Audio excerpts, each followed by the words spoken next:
Guys मैं अभी fresh होके आ चुका हूँ और मैंने अभी थोड़ा ब्रेकफास्ट और वो सब कर लिया है।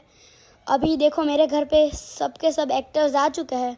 अभी मुझे आज मेरा शूटिंग है तो मैं आपको सारे सीन दिखाऊंगा कि यहाँ पे मैंने कैसा एक्ट किया। सो फ्रेंड्स आप प्लीज़ हमें सपोर्ट कीजिए। ये एक सीन बनाने में हमें दो दो तीन तीन जगह जगह से जा के हमें टैक्स लेने पड़ते हैं, तब जाके एक सीन बनता है। सो गाइस प्लीज़ हमारी मेहनत के लिए एक लाइक तो बनता है प्लीज़। और अगर आपको मेरे वीडियोस अच्छे लगते हैं तो आप प्लीज़ हमारी चैनल को सब्सक्राइब कीजिएगा।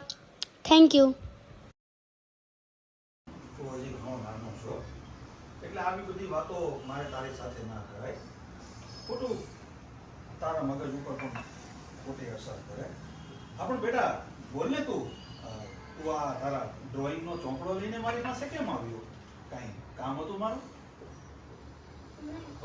હા અહીં આવી આવો. દાદા वो मानो કે ન માનો તમારી તબિયત ખરાબ છે, જો તમારી તબિયત ખરાબ હોય તો પપ્પાને કહેવાય તમને દવાખાને લઈ જાય. હા એક સ્પીકર ભેન હા બેન છે, હોસ્પિટલ લઈ જાય.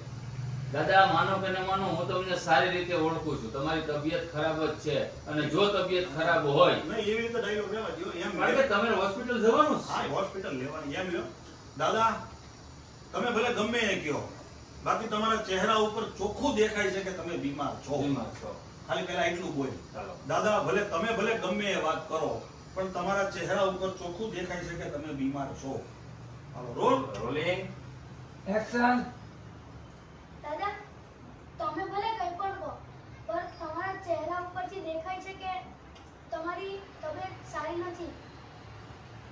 ના બેટા એવું કઈ નથી.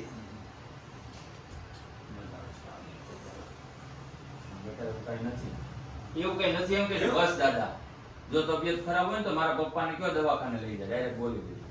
હોસ્પિટલ. ચાલો રોલિંગ એક્શન.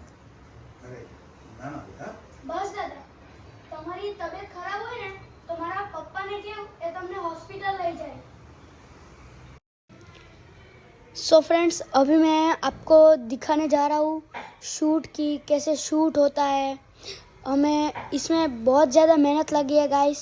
सो एडिटिंग में बहुत मेहनत लगती है और